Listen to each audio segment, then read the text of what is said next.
Hello students, अभी तक पिछले दो वीडियो में जो कि इंजीनियरिंग स्केल पार्ट 1 पार्ट 2 में आपने ये समझा कि इंजीनियरिंग स्केल क्या होता है, दूसरा आरएफ क्या होता है।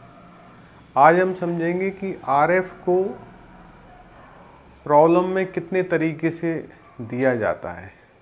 तो थोड़ा सा पिछले वीडियोस का मैं बता दूं। पिछले वीडियोस में हमने पढ़ा था कि आरएफ हमेशा ड्रॉन लेंथ और एक्चुअल लेंथ का रेशियो होता है, या हम कहें लेंथ ऑफ स्केल और मैक्सिमम लेंथ का रेशियो रहता है। या हमने ये समझा था कि अगर किसी स्केल में जिस छोटी यूनिट से, इसको इंजीनियरिंग स्केल को अगर 0 रखे तो यहाँ जिस छोटी यूनिट की लेंथ से हम जो लेंथ रिप्रेजेंट करते हैं, जैसे मैंने बताया था कि ये मान लो 1 सेंटीमीटर है और इसको हम रिप्रेजेंट करें 1 मीटर से, तो उन दोनों का जो रेशियो रहता है वो आरएफ कहलाता है। आरएफ एक से बड़ा हो सकता है, छोटा हो सकता है। जब एक से कम होता है तो रिड्यूसिंग स्केल होगी, एक के बराबर होगा तो फुल लेंथ स्केल होगी, एक से बड़ा होगा तो इनलार्जिंग स्केल होगी। ये हमने सीखा है। अब हम आरएफ के बारे में कुछ विशेष बातें सीखेंगे, जैसे जिन बातों का आपको ध्यान रखना है।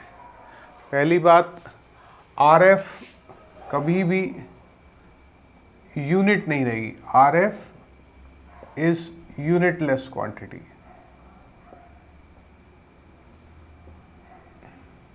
जब तक रेशो जो आपकी ड्रॉन लेंथ है और एक्चुअल लेंथ है, इनका रेशो जब तक यूनिटलेस नहीं हो जाए, मतलब ऊपर डिनोमिनेटर, न्यूमरेटर और डिनोमिनेटर की यूनिट जब तक सेम नहीं हो जाए, जब तक वो रेशो आरएफ नहीं होगा। उसको यूनिटलेस बनाकर ही आरएफ हम कह सकते हैं। दूसरी बात, ये हमेशा लेंथ का रेशो रहेगा। हम कह सकते हैं रेशो ऑफ लेंथ। लेंथ हो सकती है, विड्थ हो सकती है, थिकनेस हो सकती है, कुछ भी। मतलब कहने का मतलब ये है, not the ratio of area और वॉल्यूम। कभी भी आरएफ किसी एरिया का रेशो नहीं रहेगा, ना वॉल्यूम का रेशो रहेगा। एरिया दिया भी है तो आपको लेंथ के टर्म में कन्वर्ट करके उसको कैलकुलेट करना। तो अब प्रॉब्लम में आरएफ कितने तरीके से दे सकते हैं। तो इंजीनियरिंग स्केल की जो एग्ज़ाम में प्रॉब्लम आती है, उसमें आरएफ को 4 तरीके से दे सकते हैं आपको। या तो वो आपको सीधे कहेंगे कि एक draw a scale when A length of 1 centimetre represent a length of 1 kilometre या 1 मीटर या 1 feet, what ever it is. तो इसमें हमको एक लेंथ हो जाती है एक्चुअल लेंथ, और जिससे हम रिप्रेजेंट करते हैं या ड्रॉ करते हैं वो हो जाती है ड्रॉन लेंथ। जैसे यहाँ पर 1 सेंटीमीटर 1 किलोमीटर को रिप्रेजेंट कर रहा है, तो 1 सेंटीमीटर ड्रॉन लेंथ हो जाएगी, एक्चुअल लेंथ हो जाएगी 1 किलोमीटर। तो इसका आरएफ हो जाएगा 1/10⁵। ये एक तरीका रहेगा स्केल का। Draw a scale when A length of 1 centimetre represent a length of 1 kilometre. कभी कभी डायरेक्ट दे देते हैं, draw a scale when RF is 1/500, या जो भी डिजिट, कोई भी डिजिट हो सकती। ये दूसरा तरीका है। तीसरा तरीका हो सकता है प्रॉब्लम में कि आपको लेंथ का रेशो भी नहीं दें और ना ही डायरेक्ट दें। वो ये कह सकते हैं कि एक draw a scale when an area of 100 metre square represented by an area of 25 centimetre square. मतलब ड्रॉन एरिया जो है वो 25 सेंटीमीटर स्क्वायर है। मतलब किसी प्लॉट का एरिया आपका 100 मीटर स्क्वायर है और उसको हम रिप्रेजेंट कर रहे हैं कैसे, रेक्टेंगल या स्क्वायर से जिसका एरिया 25 सेंटीमीटर स्क्वायर है। तो अब यहाँ पर एरिया का रेशो है, जबकि हम कह चुके कि आरएफ आपका एक लेंथ का रेशो रहता है। तो हमको क्या करना पड़ेगा उस केस में, अगर एरिया का रेशो दिया है तो आपको एरिया का स्क्वायर रूट लेना पड़ेगा। तो आरएफ का फॉर्मूला हो जाएगा square root of drawn area upon actual area.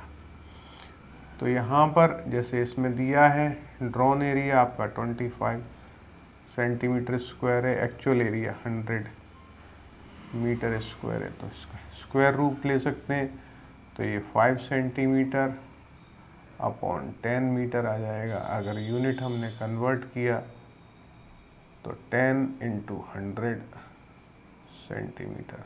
अब यूनिट सेम हो गई तो ये आ गया 1/200। ये आपका आरएफ होगा। ये कब, जब आपको एरिया का रेशो दिया है।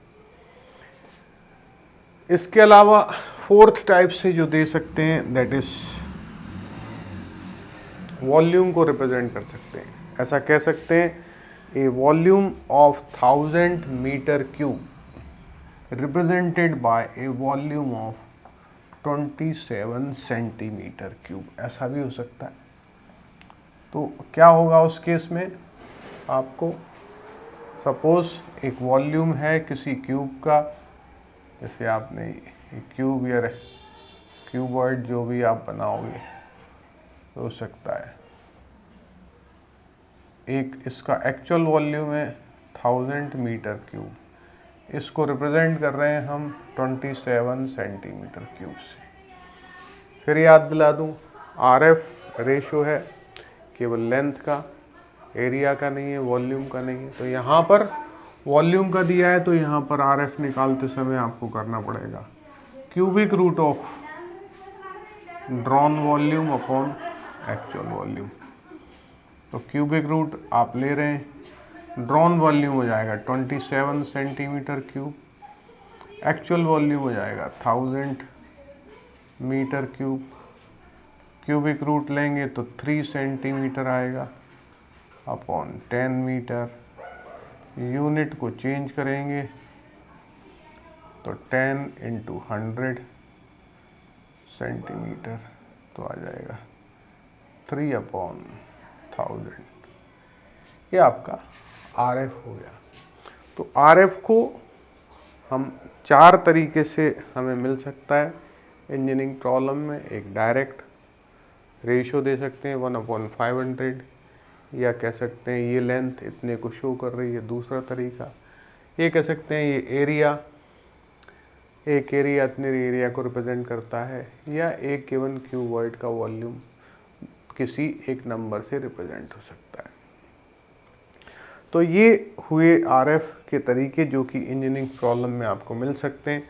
जब भी हमको आरएफ फाइंड हो जाता है तो हम दूसरे टर्म जो कैलकुलेट करना चाहते हैं वो लेंथ ऑफ स्केल। तो ये हम अगले वीडियो में देखेंगे कि जब आरएफ आपको दिया हो तो उसके बाद आपको कैसे हम एक सिंपल स्केल ड्रॉ करेंगे। तब तक के लिए धन्यवाद।